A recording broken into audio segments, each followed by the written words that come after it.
Welcome, everyone. This is PhotoCare's presentation with Gnarbox.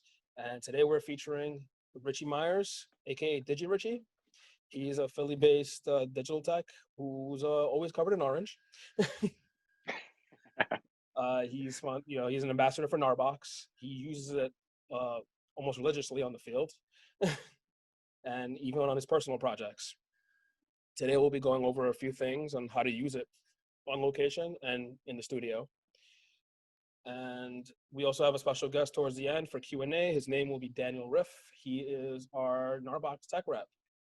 He'll be able to join us and show us some cool things that that are possible. So also, everyone, remember today, there's a lot of people here. So just to make sure that we answer every question, please ask it in the Q&A portal. That way we can keep track of it. We can't keep track of it in the chat. All right. Once again, my name is Manny. Richie, ready to take it away? Yeah, let's do this, man. Stoked. Sure. What's up, everybody? So we're here to talk about this guy. It's the Gnarbox 2.0 SSD version. It replaces, the original version, which had a spin drive and got really, really hot and just wasn't bad. It was a great introduction, but they went and made it way better. And we're going to talk about like what it does, but a couple ways to use it that you might not think of, or ways I use it that other people might not think of, or just a couple ideas of how to expand your workflow and make some things way easier without actually having to bring a laptop on set or anything like that. So let's dive right into it. We have a nice little slideshow presentation to go over. And you and Dan did a lot of hard work on this presentation. And you should be seeing that now, right? Cool. Sure.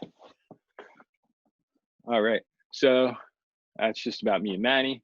All right. So just basically, this is just giving you an idea of what it is. The Gnarbox is essentially everything you could want out of a computer without a screen. It's got a built-in battery. It's got a built-in card reader. It has a built-in USB-C port. It has a built-in micro HDMI port. What it does is it makes it so you don't need to shoot tethered on set. You shoot the card, you shoot or whatever, and you have bulletproof backup. We're really only going to handle still stuff today. We're not going to talk too much about motion, but for motion, this thing is like way sicker. I mean, the things you can do with this, scrubbing footage and all that, is nuts. For stills, it's insane too. I mean, we can literally do everything you can do with ChronoSync and a card reader on a laptop just in your hand and not have to worry about it. It's just bulletproof. It's made life so much easier. So we'll go over the tech specs and then we'll get to the fun stuff. The neat thing about this is if you're not a heavy shooter and you're going to plan on using external drives anyway, the 256 model is a great starting point. Personally, I always tell people get extra storage. You can always grow into something. You can't upgrade it later. So to me, the 1 terabyte's the way to go, but the 512 is a good juxtaposition right in the middle there. What's cool is it has 2 USB-C ports on it, and we'll get into a lot about that in a minute, but it's so one, you can charge it while you're using it. 2, you can plug it in as a hard drive to your computer, or you can plug in external drives. So while you're backing up, you're actually dumping to multiple drives at once. It's fast as hell too. I mean, you're getting 350 meg each, just on the USB-C from the Gnarbox to a drive. If you're going straight off the SD card, you're getting 60, 70 megs. Advertised at 75 megs, but real life we're talking 60, 70, which is still insane. Like it's crazy how fast you can just throw a 128 SD card in there, wait 12 to 13 minutes, and you have it backed up in 2 places with checksum. So that's pretty neat. I mean, the quality of it's crazy. It's rugged. It's built like I'm gonna switch back to the camera just so you can see it. It's made like, it's just solid. I've dropped you can drop it and get wet. Yeah, exactly. I'm sure. Don't tell Daniel that we drop these things, but they do. I mean, you can bang these things around. They're rugged as hell, and the weatherproofing and everything. And what's cool is it has a little screen right on it, so you don't even need to launch the app or anything like that to use it. You can just literally plug a card in, press a button, and boop, dumps it. If you have another drive pulled in, you can have that set up in your workflow. It's pretty neat, the things it can do and how far it's come from version 1 to version 2. It's the Wi-Fi in it, which how you connect, but you can also upload through it is insanely fast. It's not going to be like your old B or G speeds. You're going to get your full burst, a couple hundred megs a second, megabits, not megabytes, obviously. You know, there's a 2.4 quad core Intel chipset in there. It's got 4 gigs of RAM, and the biggest thing is the battery. Having a removable battery means you can take 2, and now you if you're dumping for 12 hours, you don't have to look for power. You can be out in the middle of the woods. You can be, at the beach. You can be anywhere, and you can be processing. What I do, my workflow with it, if I'm shooting editorial personally, as soon as I leave, I start dumping cards, or halfway through the shoot, I'll start dumping cards. Then when I get my car, I'm doing my reviews, or I'm doing my ratings and stuff like that. But I'm already backed up and I'm already downloaded, which to me, when I leave a job, I want to make sure my cards are totally backed up. Sorry, I was just seeing David's question there. Oh, whoa. We'll handle the questions after.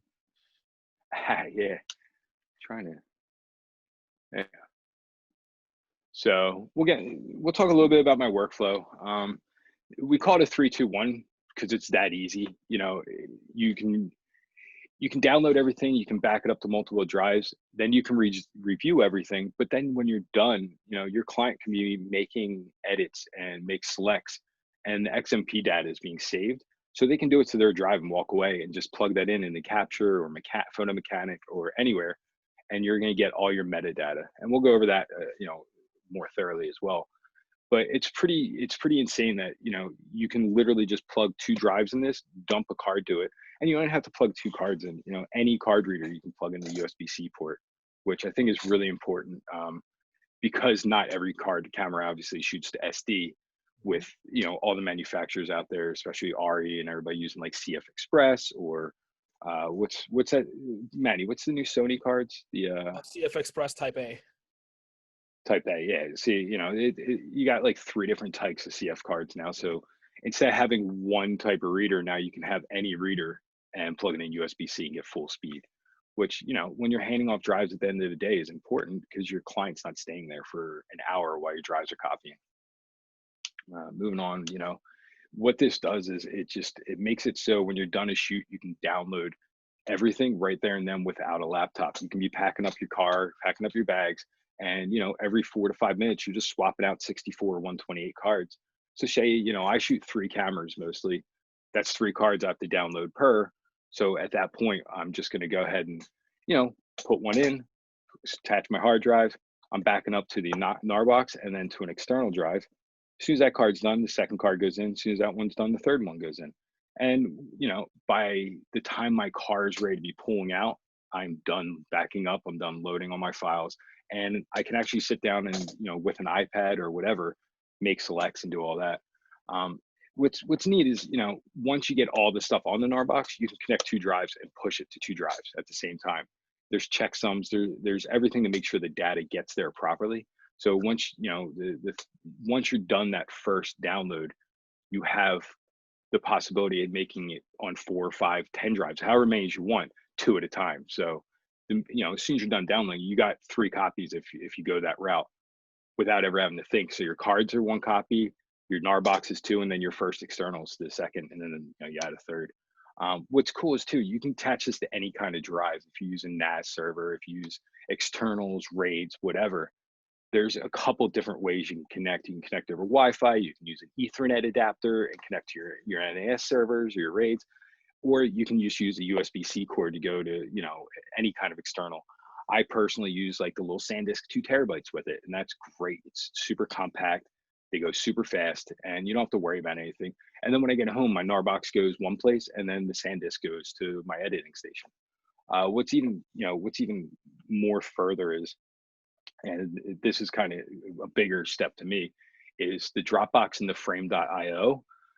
Frame.io is a newer technology, but it's insane where it is and where it's going. I use the word insane a lot, but this is going to make like editing proxies so much easier. And once you get into motion, I really think some people need to start looking into it, because it's going to be the thing in the next year or two that we're really going to take advantage of. The Dropbox upload is great. The way this thing downloads cards, say you're on a still shoot, you do RAW plus JPEG. Well, now when you do your download, you can change it so it sorts by file type. So your RAWs go to one folder, your JPEGs go to another. Now you can take those JPEGs and just push them straight to a Dropbox. All you do is connect the Gnarbox to the Wi-Fi in the home. That's it, or the office or wherever, and you're uploading directly to Dropbox or Frame.io for motion stuff. Really, really cool stuff. And this gets you away from carrying a laptop. It gets you away from the complicated of, oh, what if my battery dies on that? Or, yes, you still have the battery to worry about, but the consuming battery part on this, I'm not gonna, sugarcoat it. I've gone days without charging this and dumped data when it was at like 50% and put, 256 gigs of data on it and came back and the battery's still like 30%. You're not consuming a ton of battery until you get into connecting it to Wi-Fi or connecting it to your iPad to check things out, or your phone or Android iOS device. So really the battery life is going to be your best friend with it.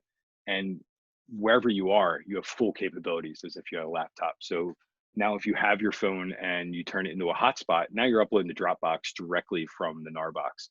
It's just really neat.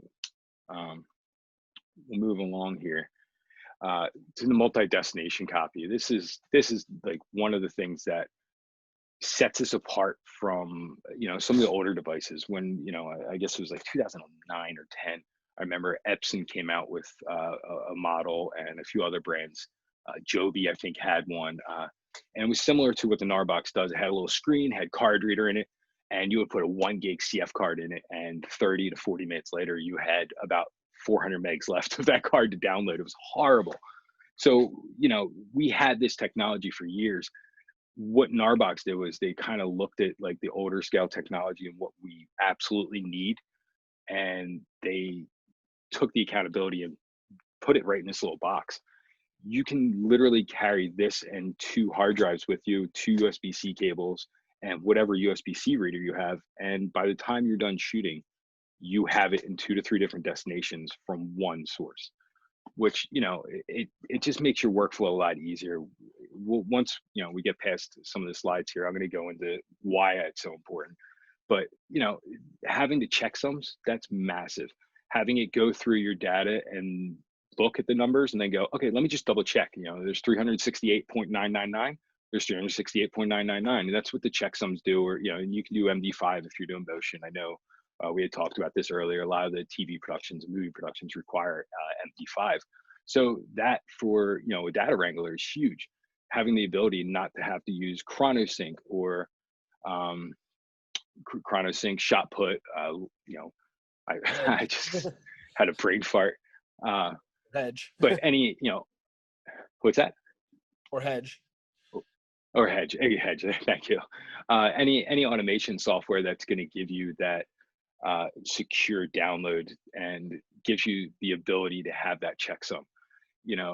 Having 100 gigs right from a card to, a MacBook, you're looking at 6 minutes. It's 4 minutes with just a Gnarbox. Now, yeah, Hedge is going to be a little faster and it's going to do a couple other things, but you're not carrying a laptop. You're carrying a little 2x3, 2x4 piece of plastic with a battery, and you're carrying an extra hard drive. You're in a backpack now. You're not thinking about your gear. You're not thinking about tethering. You're not thinking about, and coming from me, that's huge. I mean, I've made my entire career off of wrangling data by plugging cameras into cables and figuring out how far away I can be from people and how can we tether a camera. And this thing comes out and say, okay, so the guys that don't want to tether, party on, man. Like, we don't have to tether anymore. When we be doing outback stuff, this thing's great. I can just hand it to a photographer or a DP and just say, okay, as soon as you're done your shot, dump the card. When you're done, bring it back over, and I can just back the Gnarbox up and have the card. By the time this thing gets back to me, sometimes I already have all the data. I'm just doing a download off of it. So there's a couple of ways you can hedge things with it to kind of help your workflow immensely. Moving on here. So we'll get into the review process. You can review the one screen's not captured up here, so I have keyframes. So you can review your footage and your stills in a really easy way. There's 2 different apps that Gnarbox has. There's Selects and SafeKeep. SafeKeep is what you're going to use to create your ingestion and your workflows. Selects is what you're going to use for the obvious. You're going to preview your footage, and you're going to cull through all of your raws and your data to make selects, and just if it's a little easier to work around in. But for Safekeep, that's almost like your file manager software. It makes moving data from drive to drive or organization super easy. One of the neat things is you can set your formulas. So you tell it, okay, I want the job to go into this folder, job name underscore job shoot date underscore camera one, and they make camera two, and they make camera three, and every card goes in, and now you have everything tallied out. So when you go to your review, you know exactly where everything is. What's neat is it's based on photo mechanic, which if you're a nerd or anything to do with data, photo mechanic is like, I don't even know how to describe it. It's like the Whole Foods of data wrangling to me. If you need to rename something, you can put 1,000 images in to rename it. It's like a half a second. It's insane. We use it in the stills world.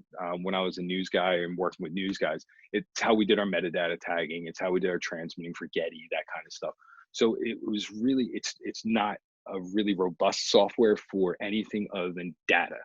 And they've gone ahead and used that theory with the Gnarbox to keep it simple, but keep it, universal in the industry.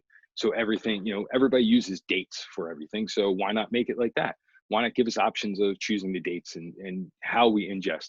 So when you ingest, you're not just dumping all your photos in one folder or anything. You're dumping into an already organized preview. It's really great.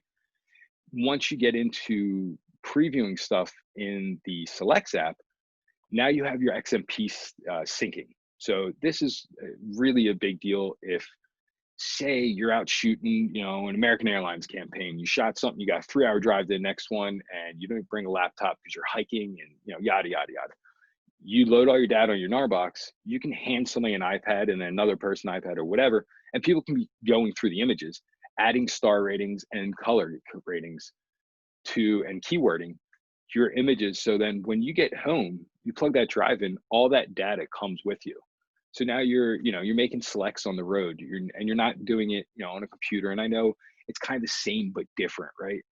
Not everybody feels as comfortable or as inspired working on a computer. Sometimes it's nicer to, run through your images on an iPad and just get almost like looking at Polaroids, where you can't edit it. You see what you get. Or for film shooters, that's a huge thing, that shoot JPEG and just turn over JPEGs. Believe it or not, there's a lot of people, especially us Fuji guys, we shoot Fuji because our JPEGs don't need much work. Not to say, every time it's a winner, I'm going to get trolled for that for sure. But, it goes back to, Leica guys. Leica guys love, a flat RAW file, and they might not put a tone on it. You never know. So that kind of stuff, having that XMP data transfer over means a lot for a lot of different people. It might be, okay, I can tag it with my client's information, or I can tag it with, my selects and say, okay, these are the 3 I want to show my client, on the way home or whatever. Just, 1,000 different ways to do it. Moving back to, the video end, having keyframe and everything for quick video review. It's also peace of mind that when you download the audio or download the video, now you have keyframes so you can make sure you have video. I don't know how many guys out there wrangle data, but if a camera turns off while it's writing data, chances are you're not going to get the whole thing, but you're going to download it and your computer's going to be like, oh, it's a dot move. You're totally cool. But then you go to playback and it doesn't exist because it never finished off that end cap. I think a lot of the newer cameras is not as much of a deal. It used to be a huge deal in the C300 days. If your camera died in the middle of a shot, believe me, it happens. Well, Well, most you need to mirrorless know that. cameras have that issue still. Was it? Most mirrorless and DSLR cameras have that issue still. Do they? Okay. Well, that's good to know, because it happens, and it happens far more often than people talk about, and it's one of those things. You just because a file downloaded doesn't necessarily mean it also is all there. There's definitely going to be times where your data is not there and says it's there, and having the keyframes prevents that from happening. So at least you're on location. You say, okay, you didn't get home and you can't blame it on this or blame it on that. You know exactly when it happens. that's, one of the reasons I use this thing is I don't like leaving with memory cards not downloaded. Like when I leave a location, I want all the data done. As a digital tech, that's just ingrained in us. Like when I leave a set, everybody's hard drives, it's done. The job's over. Not necessarily the same with this, but similar kind of workflow where it's the job's not done, but the media is safe, it's protected, and we're ready to go to editing. That's the most important thing, that your transition from shooting to editing is ready and easy and inspiring. It's not like a headache. What's neat about this is it's still just a simple hard drive. So you put it into the home mode and plug it into your computer, and then now it's just a USB-C drive, and it's solid state. So it's crazy fast. Really, really neat stuff that you can do with this. Oh, and there's all my screens. And there goes my screen.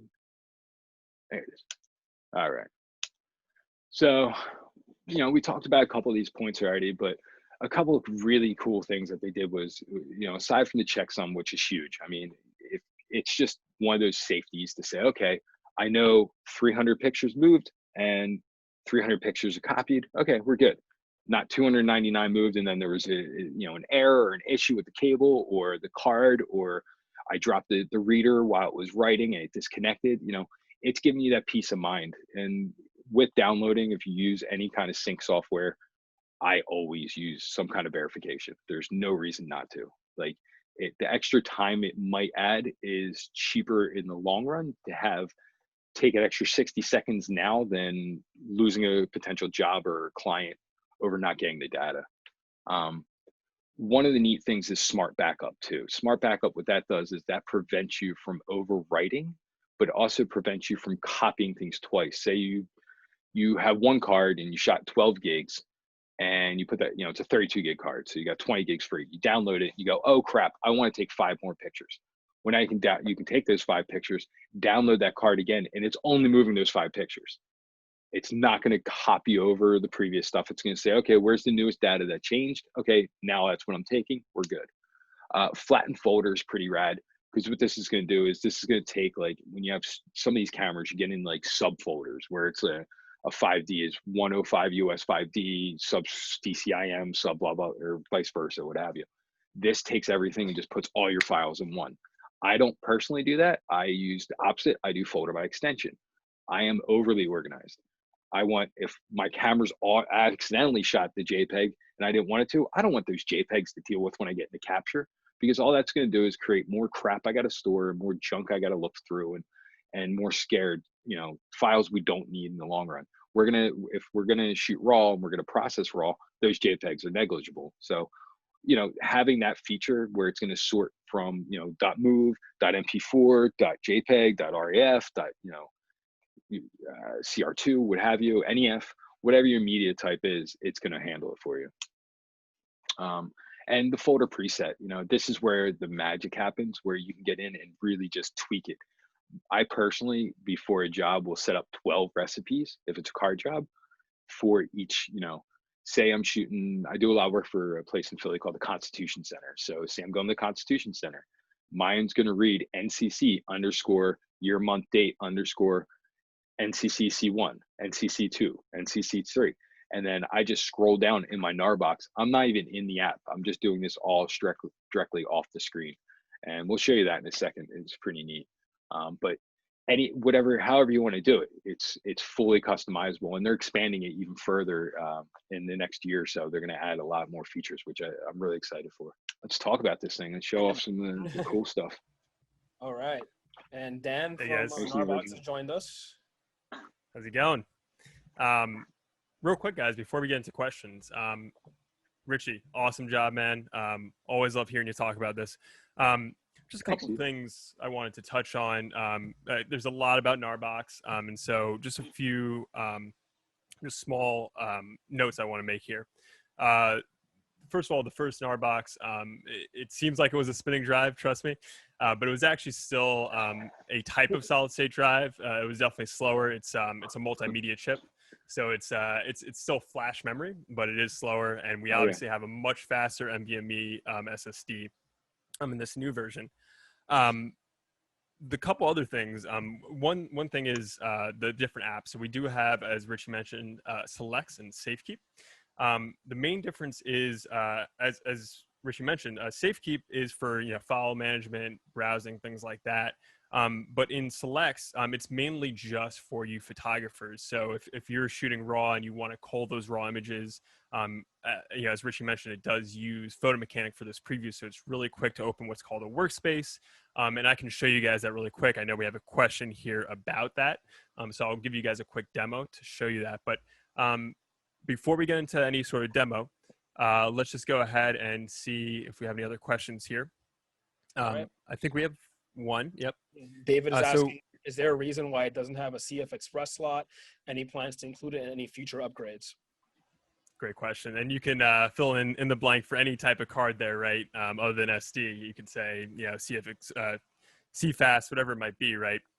The main reason is, for the most part, most users, most cameras these days are still using SD, whether that's UHS 2, well, most likely UHS 2 these days, but it's obviously a much smaller percentage of people that are using these different cards, higher-end cards for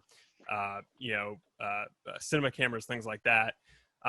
So we did provide those 2 USB-C ports so you can plug in any card reader, get up to the 350 megabyte per second transfer speeds. But in terms of saving the amount of real estate we have on the box, because this is a small device, as Richard was showing you, it's about the size of a cell phone, if not a little bit. This is a 11 plus, and that's a Gnarbox. Yeah, exactly. So in terms it's actually of small. yeah. So in terms of saving real estate, it just makes sense to have that SD card slot there. So if you do want to do a quick backup, you can. But now you also have all the other flexibility. Whether you're using a C300 one day or an FS7, you can scale out and not have to worry about just having one type of reader on the box. Okay. I think we have another question. You want to take that?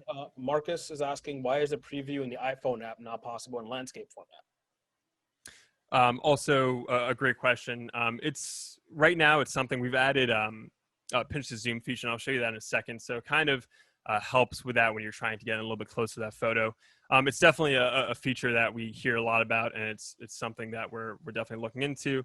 But for right now, we're focused on really building out the bones of this and making it more accessible to high-end production, things like that, higher-end cinema cameras,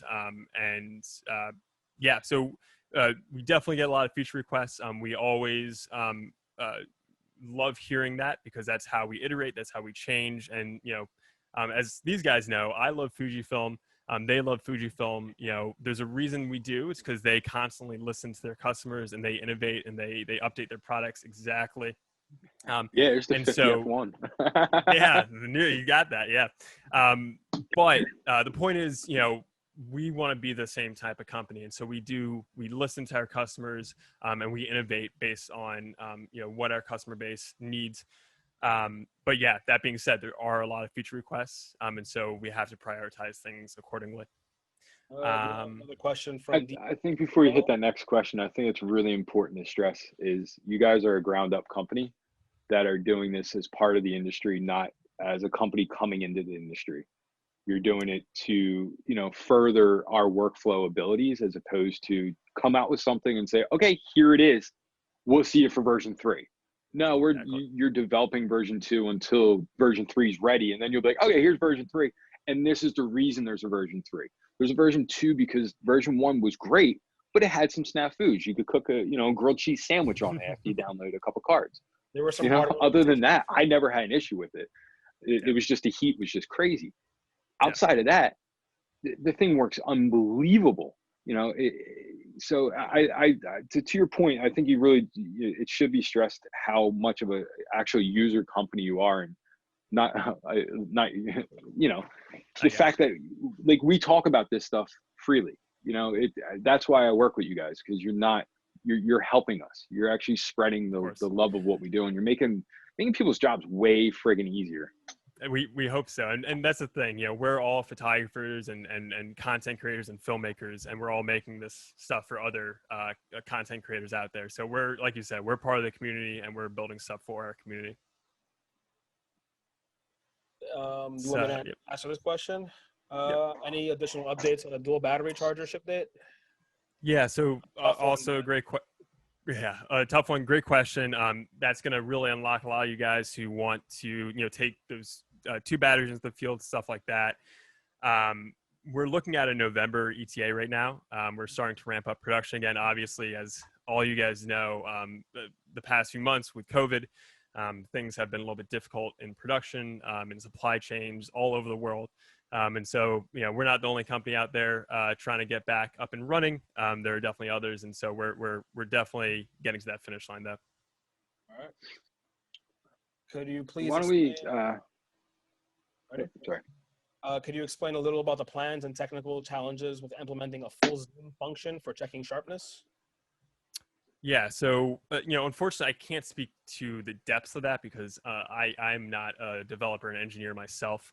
But from what from our conversations with the engineering team, the pinch and zoom we have enabled is not 100% zoom. It is a scaling zoom. So similar to say like when you're using Instagram, you can zoom into those photos there, and it's a scaling zoom kind of thing. But the main reason is just really how iOS specifically too handles files, and so it's something the reason Gnarbox was created was to really get around how specifically iOS does handle files. And so unfortunately one of the things there is it doesn't really allow for that full scaling 100% zoom when you're using a client device, with a host device. So it's over the network. So it's not exactly the same kind of thing as like a local, photo on your iPhone. But yeah, I mean, the biggest issue for 100% zoom, I mean, really is that we need to send, like I was saying, you send a stream or a proxy, and it's not the original file. So it's not a local copy, or it's not a local file on the iPhone. But yeah, it's definitely something we've gotten feedback on, but we're looking into things. So James just gave us a little kick in the butt. Are you going to talk about the Gnarbox or just talk about personal feelings? So I think we should go right into the demo. Is this a Lagwagon album? Let's talk about feelings. I got some stuff I want to talk about for sure. All right, let's go for it.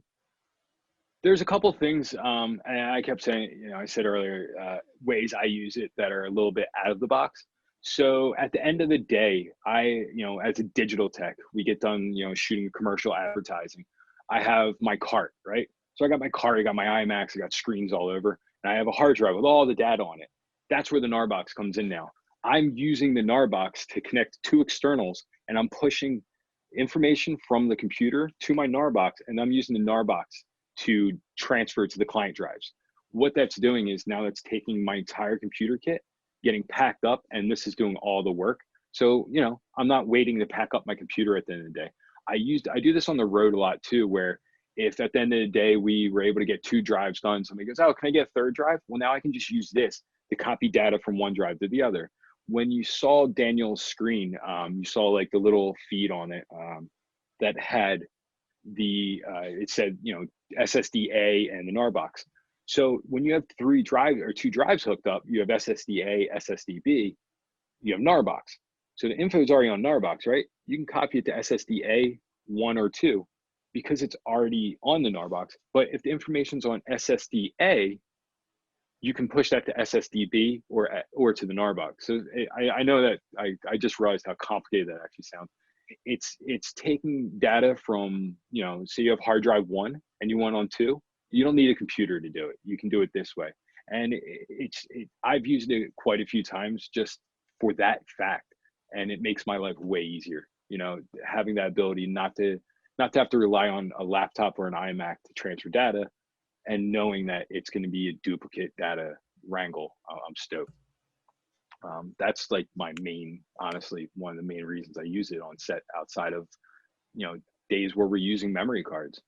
We set it out too with DPs every once in a while, where a DP will be going out to shoot like B-roll stuff. Well, if I'm wrangling data on set and, say we're doing transcoding or something, I can't leave my station. I can't go beat cam where they're running, 20 minutes away to shoot something in the park. They take this with them before they get back in the car. The card's got it, and this has already got it on 2 drives. They come back, they hand this to me. Now all I have to do is combine this data into my main workflow, and now everything's stored on 1 drive. And there's no like, oh, did you download this card or we lost this card? It just takes all that out of the hiccup. Well, I think those are just to bring up the personal responsibility with techs. A lot of productions, they require, as part of their insurance now, MD5 checksums. Yeah. So this has it built in. It takes one piece of worry out of the equation. Yeah, I mean, that's huge nowadays too, because with our industry and with social media and content creators, there's a lot of irresponsible data wrangling, we'll say. People, and it's not on them, it's just there's no instructions out there. There's no like, this is a workflow, this is how to do it. There's 1,000 people saying, oh, you should do it my way, but it doesn't matter how somebody tells you to do it, you're going to come up with your own.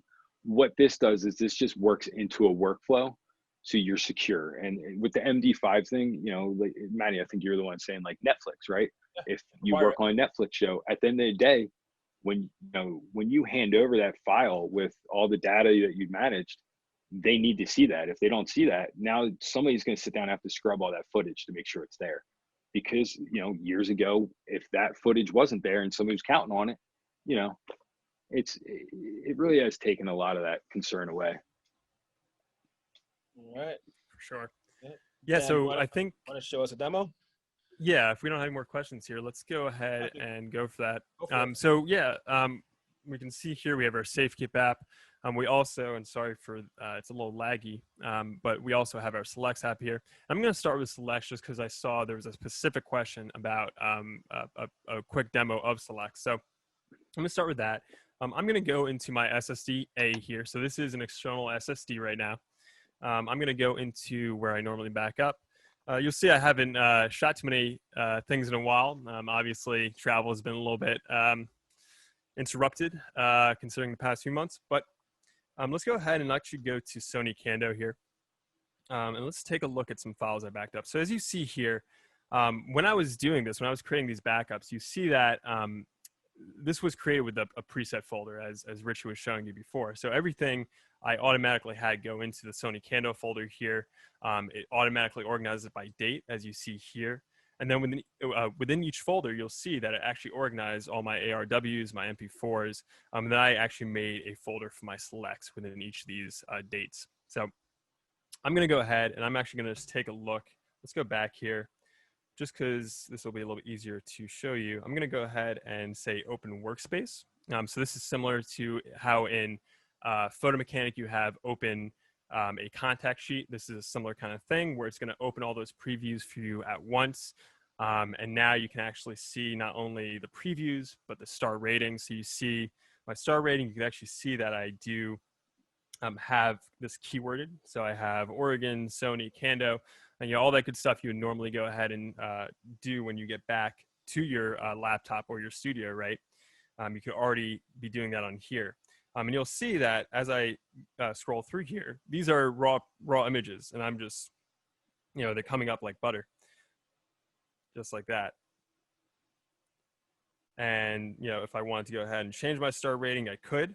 Let's do that. Let's say we wanted to add a tag, and let's just say we call this A7R, right? And then what we can do is we have actually a few ways we can save these metadata changes. One is in the existing source file. We can also write it to an XMP sidecar as well. So, for a lot of you guys that use Lightroom or even Photo Mechanic does this too, you can apply it to an XMP sidecar and not have any risk of overwriting, data that you may want on that original file. So, that's really a quick just kind of preview of it. You see how fast it is with the Photo Mechanic backbone. Essentially what I would do is say I wanted to go ahead and take all of my 2-star rated photos. I can go ahead and say sort by rating. and I can say, I want to post these to social media. So I take my 2 stars. Obviously, if you're working on a set or you're working with clients, this could be something they can do. As Richie mentioned, you can hand the phone. They can star the photos they want you to edit or they want right away for just, to show someone. This is a great way to make those selects. And then I can go ahead and say, for example, here, let's export these files. And we'll say write text and piece sidecar. And, we can go back onto this SSD. And like I said, I've already made a selects folder in here. But if I didn't already, I personally would make a selects folder and then export my files there. And then I have all my selects ready to go, whether I want to bring those into Lightroom Mobile, for example. So, we can actually come into Lightroom and import those photos, those selects into Lightroom Mobile if we wanted to. Or when we get back home, we can just go ahead, attach our Gnarbox or the drive we actually back these up to, like the external drive I have here, plug it into your computer, open up your Lightroom catalog, open up your Lightroom CC if you're using that now, and you're good to go. You're off to the races and you're editing. So yeah, that's kind of what the Selects app looks like. Safe keep, just really quick here, guys. Won't keep you too much longer. If we go into this SSD again, let's take a look at Sony Kando. Let's go back to, let's say, an MP4 in here. And then what we can do is you'll see here, let's actually get something. I don't know what this is. There we go. So you'll see here's the keyframe preview. So as I scroll through here, this is using the keyframes for a quick preview. As Richie mentioned, you can see that you got the whole video, but you can also go ahead and actually stream it. And this will give you the full stream of the video. Now, depending on the codec, depending on the camera that you're using, transcoding will take different amounts of time. If you're using just an H.264 codec, something like that, it's going to be obviously much lighter weight than something like ProRes. So just keep that in mind when you're doing previews. But yeah, I think other than that. Coconut Justice has a great question. Why are there 2 apps? Yeah, so also a great question. It's similar. It's a similar approach to Adobe and having different workspaces, right? We want to be able to we actually want to be able to split out these workspaces for different types of working professionals. So if you're a photographer, like you see, I mean, you're mainly going to be using selects for a lot of your work, whether you're culling, things like that. If you're in video, the SafeKeep app is not only going to be for your file management, but also, for example, here, I'm not only going to preview these videos, right? But I can go ahead and say transcode this video. So I can transcode it to 720p. I can go ahead and transcode into, say, ProRes if I want my editing to be a little bit easier later on. If I'm, say, shooting an H.265 codec, right? I can actually do that beforehand. Yeah,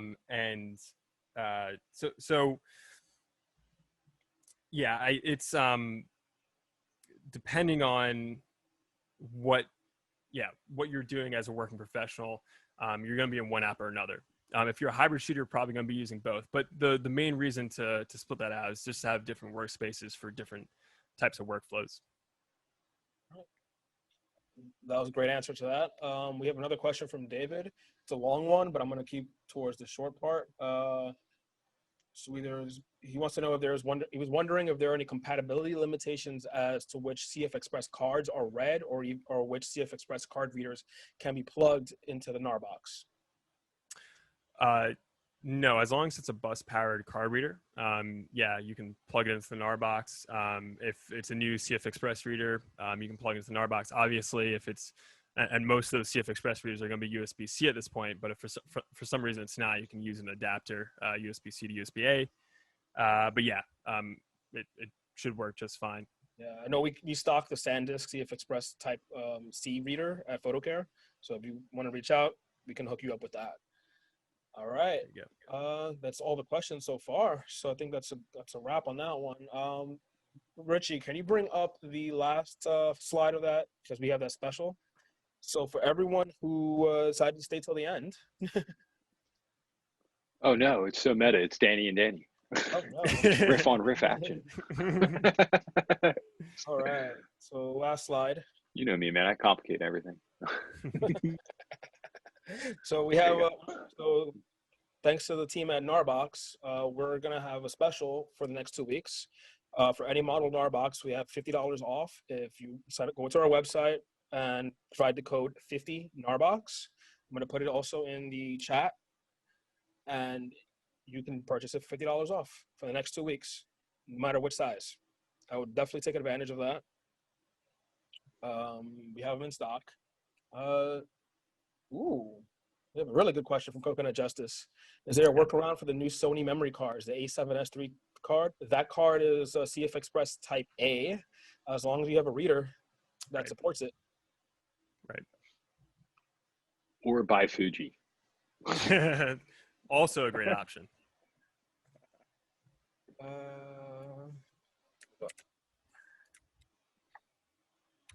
All right. Not a clean house. So 50 Gnarbox is the code, photocare.com. We have a dedicated page for Gnarbox. Let me share my screen, actually. Oh, do you want me to leave it up? I can leave it up. I got it. All right. So click on any item on here, type in 50 Gnarbox, you'll be good to go.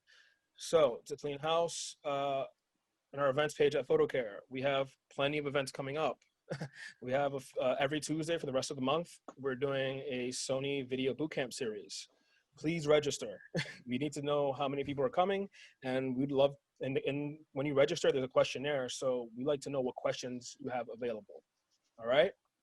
We want to answer every question as quickly as possible and make sure everyone's satisfied. So please register. So go to photocare.com, go to our events page, sign up.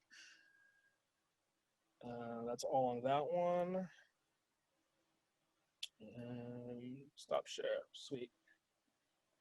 All right. All right. That was awesome, guys. I think we have one more question here. Dan. Oh, we do? Does the yeah. work for accessories too? Unfortunately, it only works for the actual Gnarboxes. Because the accessories are less than $50. Yep, there you go. Exactly. All right. Well, thank you all for joining. I really appreciate it. All of us at Gnarbox really appreciate it. And yeah, if you guys have any more questions too, you can always reach out to us. We left our emails here, but if you need anything from me in particular, it's Dan@Gnarbox, really easy, Dan@Gnarbox.com. And you can also reach out to us, just chat with any of our team members at www.gnarbox.com if you ever want to. And if you guys want to go ahead and let them know about your guys' contact info really quick too. Reach me is mannyt@photocare.com, but you can also reach us at sales@photocare.com. Any technical support questions, support@photocare.com. This webinar will actually be uploaded to our YouTube channel as of tonight. So PhotoCare NYC is our YouTube channel. And we'll also send that out with the follow-up email. All right? Richie, thank you so much. If you need me, just visit your local post office. All right, guys. Thank you so much. Have a good one. Cheers. Thanks, guys.